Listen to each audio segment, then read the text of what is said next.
Hello everyone, welcome to the future civil. इस channel पे हम आपको सिविल इंजीनियरिंग से रिलेटेड सारे सब्जेक्ट की थ्योरी क्लास कराते हैं और प्रीवियस ईयर क्वेश्चन भी कराते हैं। तो अगर आप हमारे चैनल के साथ जुड़ना चाहते हैं तो हमारे चैनल को सब्सक्राइब करिए। यह हमारी सर्वे की 17th क्लास है। इससे पहले हमने 16 क्लास हम कर चुके हैं। तो अगर आपने वो वीडियो नहीं देखी है तो पहले जाके आप वो वीडियो देखिए, तब लाइन बाय लाइन चलते रहिए, तब आपको आसानी होगी सारे टॉपिक समझने में। इसमें आपको सारे सब्जेक्ट कराए जाएंगे हमारे चैनल पे, एकदम लाइन बाय लाइन, ठीक है। टॉपिक वाइज टॉपिक कराए जाएंगे जो कि आपके लिए आसानी होगी फिर पढ़ने में, ठीक है। चलो आज हम अपना नेक्स्ट टॉपिक स्टार्ट करने जा रहे हैं। हम बात करेंगे रेसिप्रोकल लेवलिंग की। तो देखो, बेसिकली हमारा रेसिप्रोकल लेवलिंग तब यूज़ होता है जब हमारा क्या होता है, बीच में ऑब्स्ट्रक्शन होता है। मतलब यहाँ पर कोई आपकी रिवर है मान लो, ठीक है। यहाँ पर आप अपनी थियोडोलाइट, यहाँ पर ऑटो जो भी है आपका इंस्ट्रूमेंट, यहाँ आप फिक्स कर सकते हो। और यहाँ पर भी फिक्स कर सकते हो। लेकिन जो स्टाफ रीडिंग है, क्या आप यहाँ बीच में ले सकते हो? ठीक है, यहाँ पर पॉसिबल नहीं होता लेना। तब हम क्या यूज़ टेक्निक का यूज़ करते हैं, रेसिप्रोकल लेवलिंग का, ठीक है। तो चलो इसको थोड़ा देख लेते हैं। This technique of leveling work is used when there is a large obstruction in the direction of survey and the fly leveling is not possible, ठीक है। जब हमारी क्या होती है, फ्लाई लेवलिंग पॉसिबल नहीं होती है। फ्लाई लेवलिंग आपको नहीं पता है तो आप पिछली वीडियो में देख सकते हैं, उसमें एक्सप्लेन किया गया है आपको कि फ्लाई लेवलिंग क्या होती है। तो बेसिकली आप ये समझ सकते हैं, फ्लाई लेवलिंग होती है जैसे ये हमारा डायरेक्शन ऑफ ट्रैवर्स है, ठीक है। ये हमारा है, यहाँ पर हमारा है, ठीक है। ऐसे ऐसे करके है। तो ये पॉइंट ए है, ये पॉइंट बी है, ठीक है। तो क्या होता है फ्लाई लेवलिंग में, हमारा कोई इंटरमीडिएट साइड नहीं होता। यहाँ पर बैक साइड होगा, फिर फोर साइड, फिर बैक साइड, फिर फोर साइड, ठीक है। ऐसे ही करते हुए हम ये वाला डिस्टेंस ऐसे करके नाप लेते हैं। इसी को हम फ्लाई लेवलिंग बोलते हैं। जैसा जैसे किसका नाम है ना, फ्लाई लेवलिंग, तो ऐसे ही है कि फ्लाई करके हम क्या हुआ, यहाँ से ऐसे नहीं गए पूरा, क्या किया, ऐसे डायरेक्ट ऐसे पहुँच गए, ठीक है।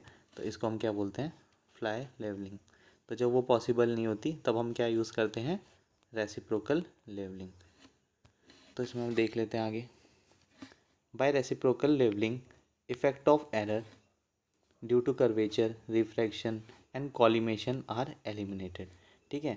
जो हमारा एरर ड्यू टू कर्वेचर आता है, ठीक है, पिछली वीडियो में हमने डिस्कस किया हुआ, रिफ्रैक्शन आता है और कॉलिमेशन एरर आता है। तो ये सब हम क्या कर सकते हैं, एलिमिनेट कर सकते हैं। किससे, रेसिप्रोकल लेवलिंग मेथड से। तो देखो, आपको बेसिकली कर्वेचर तो पता ही होगा, error due to curvature, refraction की वजह से भी आपको एरर पता होगा। एक कॉलिमेशन हम डिस्कस कर लेते हैं कि कॉलिमेशन एरर क्या होता है, ठीक है। ये देखते हैं हम, ये हमारा क्या है, टेलीस्कोप है, ठीक है। ये हमारा क्या है, टेलीस्कोप है। हम इसमें तीन टर्म के बारे में बात करेंगे। फर्स्ट मेरा होता है एक्सिस ऑफ टेलीस्कोप, ठीक है। दूसरा मेरा होता है लाइन ऑफ साइट। तीसरा मेरा होता है कॉलिमेशन, ठीक है। तो ये वाली हम तीनों टर्म देखेंगे।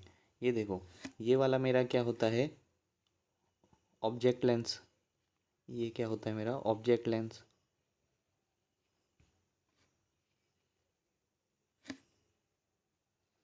ये मेरा क्या होता है, आई पीस,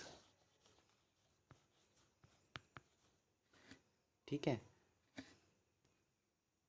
यहाँ पर मेरा क्या लगा रहता है, एक डायाफ्राम, ठीक है। तो ये हम देख लेते हैं। देखो, अगर ये ऑब्जेक्ट लेंस के, ये लाइन जो ऑब्जेक्ट लेंस के सेंटर से होके आई पीस के सेंटर तक जो होती है, ठीक है, उसे मैं क्या बोल लेता हूँ, तो इसके सेंटर से लेकर आई पीस के सेंटर तक की लाइन को मैं क्या बोल देता हूँ, एक्सिस ऑफ टेलीस्कोप। दूसरा हम बात कर लेते हैं लाइन ऑफ साइट। तो देखो, ये आपका डायाफ्राम होता है, ठीक है। ये देखने में आपका कुछ ऐसा होता है। ये आपका हो गया क्रॉस हेयर, ठीक है। ये अपर स्टेडिया, ये लोअर स्टेडिया। ठीक है। तो जो इसके सेंटर से इसके सेंटर से लाइन पास होती है कहाँ, आपके ऑब्जेक्ट लेंस के सेंटर तक, ठीक है, ये वाला, उसको मैं क्या बोल देता हूँ, लाइन ऑफ साइट। ठीक है। तो देखो, अगर आपका ये बिल्कुल परफेक्टली हॉरिजॉन्टल कंडीशन में है आपका टेलीस्कोप, ठीक है, तब क्या होता है, लाइन ऑफ साइट और कॉलिमेशन वो इक्वल ही होती है।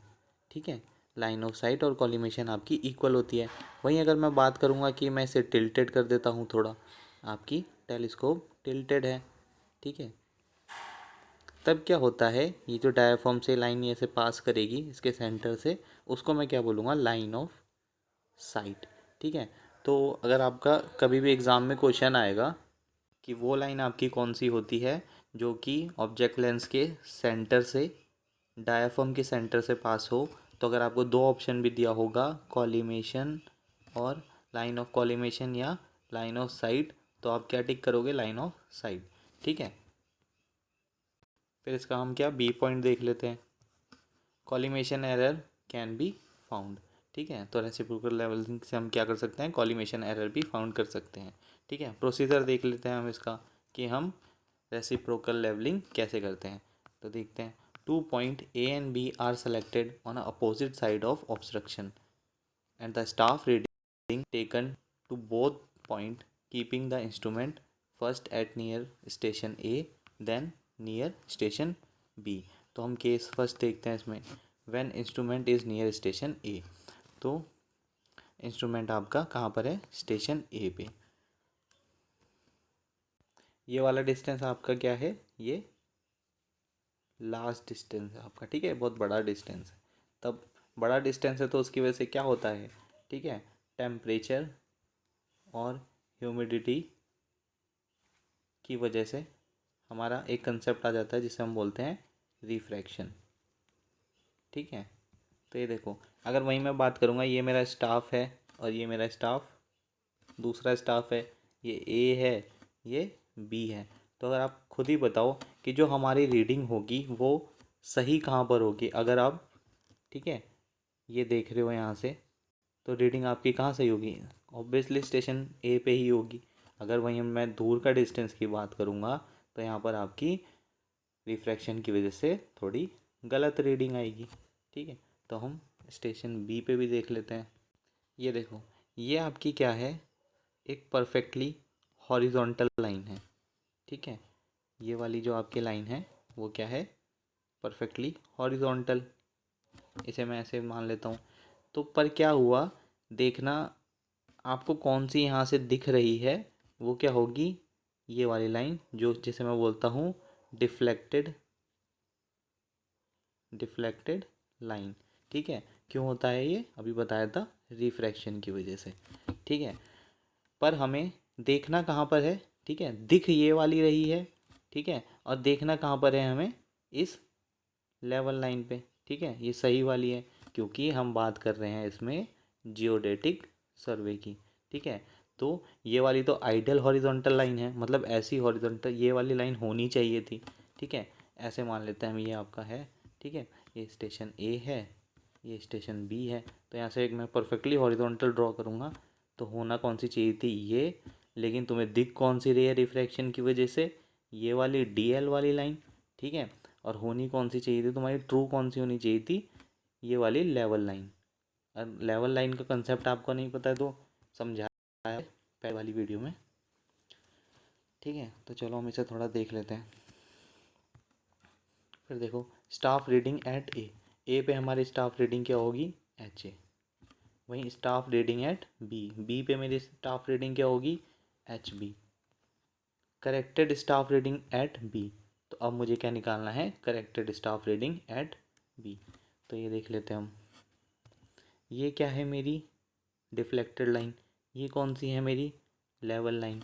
तो जो इसके बीच का ये डिफरेंस आपका आ रहा है, ठीक है, अगर मैं ये एच बी हाइट में से, ये जो मेरी एच बी हाइट यहाँ तक है, ठीक है, कहाँ तक है, डी एल तक, इस वाली लाइन तक, उसमें से अगर मैं सी माइनस कर दूँ तो मुझे लेवल लाइन तक का यहाँ तक पता चल जाएगा, ये वाला distance.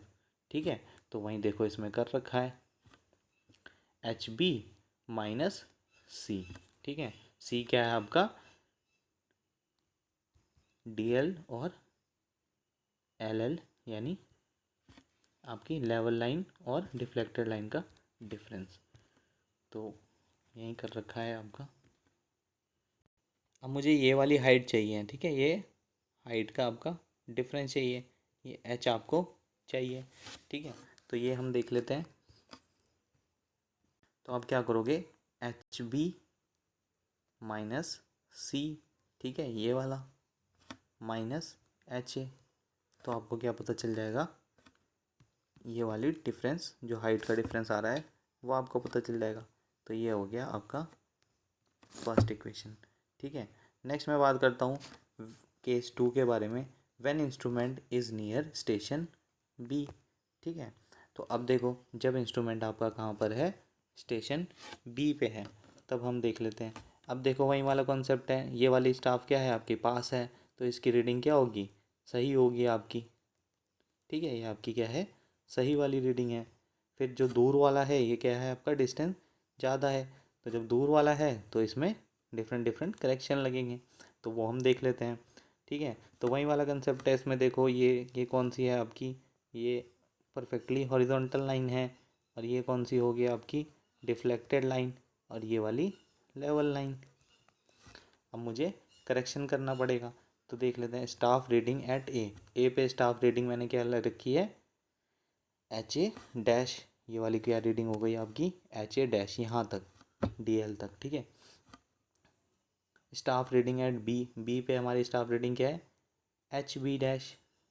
Staff reading at A, फिर मेरी स्टाफ रीडिंग ए पे कैसे मैं निकालूंगा, एच ए।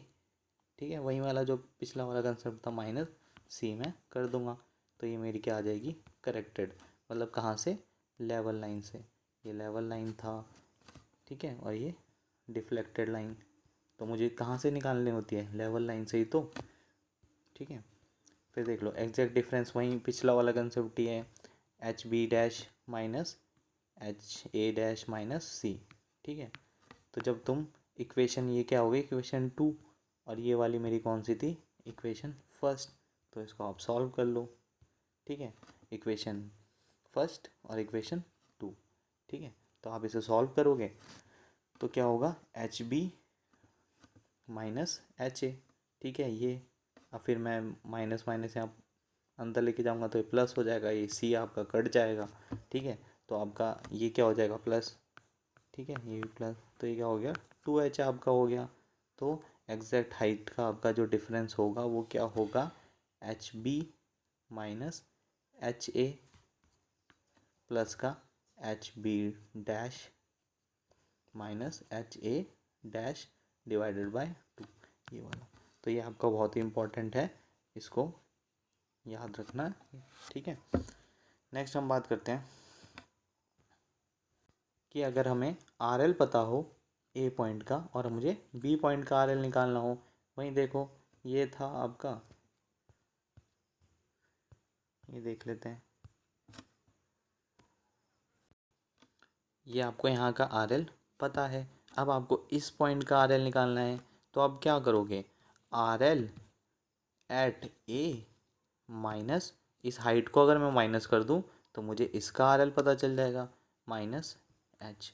ये क्या है आपकी डिफरेंस, हाइट दोनों पॉइंट के डिफरेंस है। ठीक है, तो इसको अगर आप माइनस कर दोगे तो इसका बी पॉइंट का आपको आर एल पता चल जाएगा। ठीक है, फिर हम नेक्स्ट बात करते हैं कॉलिमेशन एरर। ठीक है, कॉलिमेशन एरर ये भी देख लेते हैं। It is a type of instrumental error due to which a line of collimation may not be horizontal even if the bubble is at a centre. ठीक है, ये आपका क्या है, एक इंस्ट्रूमेंटल एरर है। ये अगर मान लो बबल आपका सेंटर पे भी है, तब भी जो आपकी लाइन है वो क्या होती है, परफेक्टली हॉरिजॉन्टल नहीं होती। ठीक है, तो हम इसमें देख लेते हैं कैसे हम इसे निकालते हैं। सर्वे इज एजम्पशन पहले हम देख लेते हैं। Survey is plane, effect of curvature and effect of refraction are not consider. मतलब हमने एजम्पशन क्या मान रखी है इसमें कि सर्वे हमारी कौन सी है, प्लेन सर्वे हमने, ठीक है। पिछली वाला जो हम देख रहे थे वो हमारा क्या था, जियोडेटिक की हम बात कर रहे थे, और कॉलिमेशन एरर के लिए हम क्या यूज़ कर रहे थे, ठीक है, प्लेन सर्वे हम यूज़ कर रहे थे, ठीक है। तो इसे हम देख लेते हैं। मान लो ये आपका पॉइंट ए है, स्टेशन बी, स्टाफ आपने यहाँ पर रखा है इसमें, ठीक है। तो क्या हुआ, ये लाइन आपकी क्या है, परफेक्टली हॉरिजॉन्टल नहीं है, होनी कौन सी चाहिए थी, ये वाली, और हो कौन की है, ये वाली, दिख रहा है। तो जो इसका ये जो थीटा आएगा बीच में, ये जो थीटा है उसको मैं क्या बोलता हूँ, इंक्लिनेशन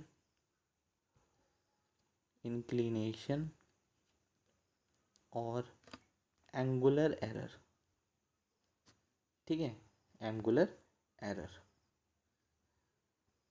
और जो ये आपका डिफरेंस आएगा उसको मैं किससे डिनोट करता हूँ, ये जो आपका ये डिफरेंस आ रहा है ECL, ठीक है।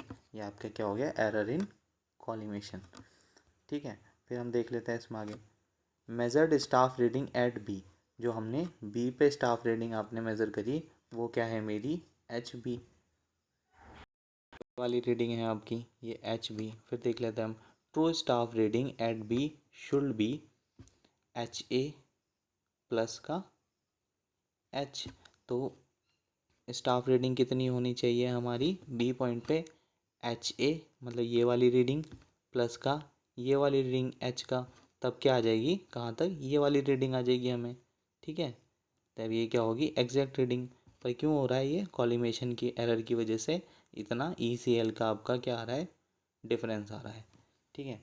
तो हम देख लेते हैं कॉलिमेशन एरर हम कैसे निकालते हैं फिर, ECL HB माइनस का HA प्लस का H, ठीक है। ये देख लो, HB मतलब कौन सा है आपका, ये वाला HB माइनस HA ये प्लस का H, ठीक है। तो मुझे क्या पता चल जाएगा, ये ECL की वैल्यू, कॉलिमेशन एरर की, ठीक है। फिर अगर आपको थीटा की वैल्यू निकालनी है, क्या होता है थीटा, एंगुलर और इंक्लिनेशन एरर, इसकी वैल्यू निकालनी है तो theta equal to tan inverse ECL divided by D। तो इससे आप थीटा निकाल सकते हो, ठीक है। अगर देखो वही बात हमारी ऊपर वाली क्या थी, प्लेन सर्वे, यहीं अगर जियोडेटिक की मैं बात करता हूँ तो उसमें डिफरेंट डिफरेंट जो भी हमारे करेक्शन है वो भी लग जाएंगे। तो ई कर्वेचर, ई रिफ्रैक्शन और कॉलिमेशन एरर आप यहाँ से फाइंड कर सकते हो। तो क्या हो जाएगा, HB माइनस का HA प्लस का H, ठीक है। ये भी लगा सकते हो आप, सबकी वैल्यू पुट करके एक सेट कर देना, तो इससे ई कॉलिमेशन एरर भी निकल जाएगा अगर जियोडेटिक में आपका पूछा गया है। तो वैसे प्लेन सर्वे ही आता है आपका ज़्यादातर, ठीक है। फिर हम देख लेते हैं, क्वेश्चन देख लेते हैं कि हमारा HA हमें दे रखा है, HB दे रखा है, HA डैश दे रखा है, HB डैश दे रखा है, ठीक है। और डिस्टेंस मुझे दे रखा है 260 मीटर और RL मुझे दे रखा है 100 मीटर। तो देख लो एग्जैक्ट हाइट डिफरेंस निकाल लो, वही फॉर्मूला है HB माइनस HA प्लस का HB dash minus HA dash divided by 2। तो सारी वैल्यू आप पुट करना, तो ये आपकी एग्जैक्ट हाइट डिफरेंस आ गई। अब मुझे क्या पता है, RL एट A पता है, तो मैं एग्जैक्ट हाइट डिफरेंस माइनस कर लूँगा उसमें से H, तो मुझे क्या पता चल जाएगा, ठीक है, RL एट B, ठीक है, ये मुझे पता चल जाएगा। फिर वहीं आपसे कॉलिमेशन एरर पूछा है, फॉर्मूला आपके पास है ही, क्या होता है, HB माइनस का HA प्लस का H, ठीक है। तो ये निकाल लोगे आप, तो सिंपल फुट पुट करो, तो ये आ गया माइनस का 0.65 मीटर। फिर एंगुलर और इंक्लिनेशन एरर निकाल लो, फॉर्मूले में पुट करो, ECL तुम्हें पता है, D तुम्हें पता है, तो कितना आ जाएगा 51.57 सेकेंड, ठीक है। ये आ गया आपका। नेक्स्ट हम जिस टॉपिक पे बात करने जा रहे हैं वो है सेंसिटिविटी ऑफ बबल ट्यूब, ठीक है। तो ये हम देख लेते हैं। तो आपने अगर देखा होगा आपने इंस्ट्रूमेंट, तो क्या होता है, आपने एक बबल ट्यूब देखा होगा, ठीक है। तो बबल ट्यूब हम क्यों यूज़ करते हैं, सेंटरिंग के लिए, ठीक है, सेंटरिंग के लिए, लेवलिंग के लिए हम यूज़ करते हैं ना बबल ट्यूब। तो उसके सेंसिटिविटी के बारे में थोड़ा पढ़ लेते हैं कि क्या होता है, ठीक है। तो ये वाली मेरी लाइन है, मान लो ये बबल ट्यूब है।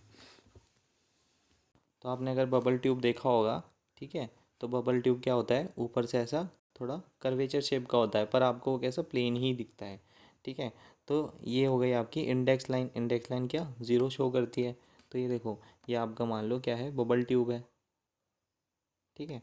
तो इसमें ये LHS हो गया, ये RHS हो गया, ये राइट हैंड साइड होगी, ये लेफ्ट हैंड, और ये इंडेक्स लाइन जहाँ पर 0 है। तो हम सेंसिटिविटी देख लेते हैं क्या होता है। It is an angle of rotation given to the telescope due to just one division movement of bubble inside the bubble tube। ठीक है। तो हमें टेलीस्कोप को कितना एंगल ऑफ रोटेशन देना पड़ेगा, जिसकी वजह से जो बबल ट्यूब में आपका यहाँ पर बबल है वो क्या होगा, एक डिवीज़न मूव कर जाए। ये देखो, इसमें डिवीज़न है ना आपके, जैसे 1 2 3 वाली लाइन देख रहे हो, ये आपकी डिवीज़न है। तो वहीं कह रखा है कि कितना हमें टेलीस्कोप को मूव करना पड़ेगा ताकि आपका बबल है वो क्या एक डिवीज़न मूव कर जाए। तो उसी को मैं क्या बोलता हूँ, सेंसिटिविटी। ठीक है। तो हम देख लेते हैं, ये हमारा जैसे केस फर्स्ट देख लेते हैं। ये आपकी कौन सी है, इंडेक्स लाइन है, ये लाइन ऑफ साइट। ये क्या है, आपका टेलीस्कोप है, ये आपका यहाँ पर बबल रखा हुआ है। ठीक है। अगर वहीं मैं केस टू की बात करता हूँ, तो ये अगर मैंने थीटा एंगल से इसे रोटेट किया तो क्या है, ये लाइन ऑफ साइट जो आपकी पहले ऐसी थी वो भी कुछ ऐसी हो जाएगी। ठीक है। ये भी कुछ थीटा एंगल से आपकी रोटेट होगी। तो ये देखो, जो आपका ये बबल है, बबल पहले सेंटर में था, अब कहाँ पर आ जाएगा, इधर आ जाएगा थोड़ा। ठीक है, इस साइड। अगर तो देखो, अगर मैं थीटा एंगल इस साइड घूमूंगा तो बबल किस साइड आएगा आपका, इस साइड। इस वाली साइड मतलब ये कौन सी है मेरी, RHS। तो ये याद रखना, अगर मैं आपकी टेलीस्कोप को लेफ्ट हैंड साइड घुमाऊंगा तो बबल आपका किस साइड जाएगा, बबल ट्यूब में राइट हैंड साइड। ठीक है। तो ये आपको समझ आ गया होगा। नेक्स्ट हम बात करते हैं। तो ये देखो, ये आपका क्या है, ये आपके यहाँ पर इंस्ट्रूमेंट होगा। ठीक है। तो क्या है, ये आपका यहाँ बबल जब आपका एकदम हॉरिजॉन्टल पोजीशन पे था तो उसने रीडिंग दी आपको S1। जब मैंने उसे थोड़ा टिल्ट किया, ठीक है, इस डायरेक्शन में टिल्ट किया, तब उसने रीडिंग क्या दी मुझे, S2। ठीक है। तो अगर मैं इसको ऐसे शो करूँ आपको बड़ा करके, तो ये देख लेते हैं हम यहाँ पर, ये मेरा क्या है, कर्व है बबल का। और ये जो ये आपकी L जो है आपका वो क्या है, एक डिवीज़न की length, length of one division. और N क्या है आपका, नंबर ऑफ डिवीज़न। ठीक है। और R क्या हो गया आपका, रेडियस। तो ये आपका क्या है, मान लो ये बबल ट्यूब है तो इसका कुछ ऐसे रेडियस भी होगा। ठीक है। अगर मैं लाइन को एक्सटेंड करूँगा तो ये क्या हो जाएगा, ये आपका रेडियस हो जाएगा। और ये आपका क्या हो जाएगा, L हो जाएगा, one division of length of one division of bubble tube. ठीक है। और N क्या हो गया, नंबर ऑफ डिवीज़न। तो वहीं देखो, अब मुझे अगर S निकालना है, ठीक है, ये वाला डिस्टेंस, तो मैं क्या करूँगा, S1। तो S2 मेरा कौन सा डिस्टेंस है, ये वाला यहाँ से, और S1 कौन सा है, यहाँ वाला। तो अगर इसमें से इसको माइनस कर दूंगा S1 को, तो मेरा क्या आ जाएगा, S। और वहीं मुझे टेन थीटा निकालना है, ये वाली थीटा की वैल्यू। तो थीटा कैसे निकलेगा, S/D। ठीक है। थीटा मेरा क्या होता है, परपेंडिकुलर अपॉन बेस। तो ये मेरा कौन सा हो गया, बेस हो गया, ये परपेंडिकुलर हो गया S। तो टेन थीटा S/D। ठीक है। अगर वहीं मैं बात कर लेता हूँ तो थीटा की वैल्यू क्या है आपकी, बहुत ही स्मॉल है। तो मैं थीटा कैसे लिख सकता हूँ, थीटा इक्वल टू S/D। तो आपकी इक्वेशन 1 ये हो गई। और मैं थीटा को और कैसे लिख सकता हूँ, NL, ये वाली NL/R। ठीक है, ऐसे भी लिख सकता हूँ मैं।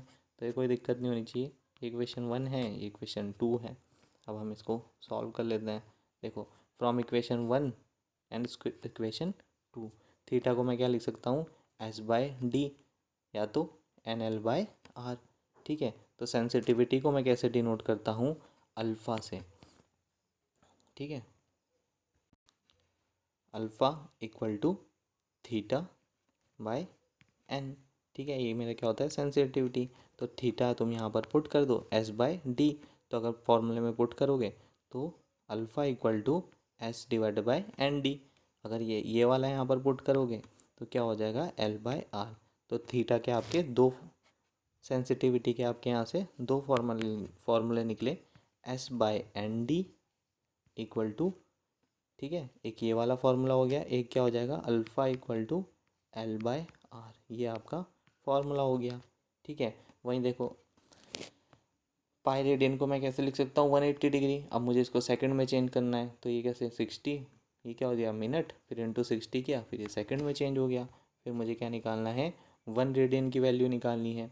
तो पाई से मैं डिवाइड करूँगा तो मेरा क्या आ जाएगा 20, 62, 64.8 सेकेंड। तो अगर मैं इसे अप्रॉक्स ले लूँ तो क्या हो जाएगा 20, 62, 65 सेकेंड। ठीक है, तो और मैं सेंसिटिविटी को कैसे निकाल सकता हूँ, alpha equal to S by N D, मतलब ये वाला फार्मूला जो आपने निकाला हुआ है। ठीक है, एक ये वाला formula S by N D, तो S by N D into 20, 62, 65, ठीक है, सेकेंड में। और या तो ऐसे भी निकाल सकते हो alpha equal to L by R into 20, 62, 65। तो ये आपके दो फार्मूले आ गए सेंसिटिविटी के, तो आप इसे आसानी से निकाल सकते हैं। नेक्स्ट हम बात करते हैं, देख लो S1 मेरा क्या आता है, staff reading taken keeping the bubble eight a centre. S2 मेरा क्या हो गया, वहीं जो पीछे आपको समझाया है। ठीक है, staff reading taken after instrument rotated by N division in the bubble tube. L मेरा क्या हो गया, length of one division of the bubble tube. R मेरा क्या हो गया, radius of internal curvature of bubble tube. फिर एक नोट करके देख लेते हैं, ये बहुत इंपॉर्टेंट है, पूछा गया है काफ़ी बार। Commonly use liquid for bubble tube are. तो हम जो लिक्विड यूज़ करते हैं हम बबल ट्यूब में, ठीक है, वो हम क्या यूज़ करते हैं वो देख लेते हैं। देखो हम क्या करते हैं, वाटर हम नहीं यूज़ कर सकते। ठीक है, मान लो जो हमारा इंस्ट्रूमेंट है वो ठीक है, हमारा ऐसी जगह पर है जहाँ पर आपका वेदर थोड़ा ठीक है, हॉट है, तो उस टाइम तो ठीक है। मान लो अब इस इंस्ट्रूमेंट को हमें कहाँ लेके जाना है, कहीं पहाड़ पे लेके जाना है जहाँ का टेम्परेचर बहुत कम है, तो क्या होगा, ये जो पानी है अंदर का वो क्या हो जाएगा, जम जाएगा। ठीक है, वो हमारा कोई यूज़ का नहीं रहेगा फिर। तो इसीलिए हम लिक्विड का जो यूज़ करते हैं तो वो हम यूज़ करते हैं सिंथेटिक अल्कोहल, एक स्पिरिट होता है और एक क्लोरोफॉर्म। तो ये सब इंस्ट्रूमेंट हम यूज़ करते हैं अपने बबल ट्यूब में, तो ये इम्पॉर्टेंट है, इसे आप ध्यान में रखिएगा। फिर नेक्स्ट हम देख लेते हैं सेंसिटिविटी इंक्रीज विद। तो हम सेंसिटिविटी को कैसे इंक्रीज कर सकते हैं ये हम देख लेते हैं। तो पहला पॉइंट देखते हैं हम, डिक्रीज इन विस्कोसिटी। ठीक है, अगर विस्कोसिटी आपका पता ही होगा तो हम बेसिक अभी देख लेते हैं, जब एफएम की क्लास करेंगे तो जैसे चिपचिपापन होता है, ठीक है, ये देख लेते हैं इसका बेसिक, जब एफएम करेंगे तो अच्छे से समझेंगे इसको क्या होता है। तो अगर मैं विस्कोसिटी को डिक्रीज़ कर दूं तो क्या होता है, आपकी सेंसिटिविटी इंक्रीज़ होगी। नेक्स्ट अगर मैं बात करता हूँ डिक्रीज़ इन सरफेस टेंशन, अगर मैं सरफेस टेंशन को डिक्रीज़ करूँगा तो क्या होगा, सेंसिटिविटी आपकी इंक्रीज़ होगी। फिर देखते हैं increase in radius of curvature in internal surface. तो रेडियस ऑफ कर्वेचर को अगर मैं इंक्रीज़ करूँगा तो सेंसिटिविटी भी आपकी क्या होगी, इंक्रीज़ होगी। ठीक है, नेक्स्ट पॉइंट हम देख लेते हैं इसमें, इंक्रीज़ इन डायमीटर। तो डायमीटर को इंक्रीज़ करूँगा तो सेंसिटिविटी इंक्रीज़ होगी। फिर नेक्स्ट देख लेते हैं increase in length of bubble. ठीक है, अगर लेंथ ऑफ बबल मैं इंक्रीज़ करूँगा तब भी सेंसिटिविटी आपकी इंक्रीज़ होगी। फिर देख लेते हैं increases in smoothness and at internal surface. अगर मैं स्मूथनेस को इंक्रीज़ करूँगा तब भी मेरी क्या होगी, सेंसिटिविटी इंक्रीज़ होगी। ठीक है, और डिक्रीज़ इन रफनेस। तो अगर मैं रफनेस को क्या करूँगा, डिक्रीज़ कर दूँगा तो क्या होगा आपका, फिर सेंसिटिविटी इंक्रीज़ हो जाएगी। तो ये बेसिक सा है थोड़ा, इसको आप देख लेना, नोट्स बना लेना इसके अच्छे से। नेक्स्ट हम, चलो फिर आज के लिए हम बस इतना ही रखते हैं, अगली हम नेक्स्ट वीडियो में अगला क्लास करेंगे। तो ये हमारा कंप्लीट हो चुका है। ठीक है, ये वाला चैप्टर हमारा कंप्लीट हो चुका है। नेक्स्ट चैप्टर हम नेक्स्ट वीडियो में स्टार्ट करेंगे। तो अगर आपको वीडियो कैसी लग रही है आप बताइए, कमेंट करिए, लाइक करिए और शेयर करिए। Thank you.